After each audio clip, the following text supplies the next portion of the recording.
Ние вчера одржавме состанок со стопанските комори заедно со економскиот тим на владата и тој тим економски на владата практично кој што го предвидам ќе биде еден вид на кризен штаб на кој што исклучиво ќе се посветиме во делот на економските мерки. Ние веќе разработивме низа на мерки можни кои што би се преминувале на краток рок и на подолг рок.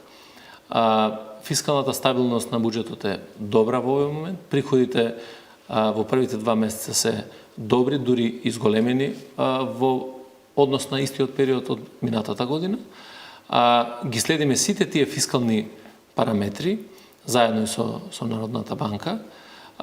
Вчера разговаравме, бидејќи имаше доставено и барање, односно предлози од страна на коморите. Ние сакаме тоа да биде низ еден разговор, низ партнерство, да име што е тоа што е неопходно и како треба да се помогне токму на оние кластери или работодавачи кои што најмногу се погодени во овој момент и на основа на проценката, така и ќе се носат одлуки за примена на тие мерки. Меѓутоа, секако дека сме подготвени, се подготвувавме да државата помогне максимално за да заздраве, би рекол, економијата. Бидејќи нема само живот и здравје ако немате и економија, ниту пак има економија ако немате живот и здравје во државата. Поврзани се меѓусебно тие работи.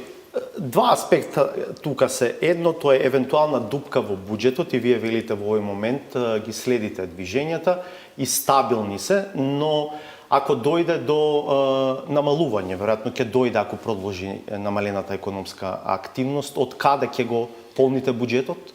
Ние имаме сега, значи, добра фискална стабилност, буџетот е ликвиден, е стабилен, буџетот на Министерството за здравство е така добро димензиониран и може сега во момент и сосема добро да се справи со целата ова состојба.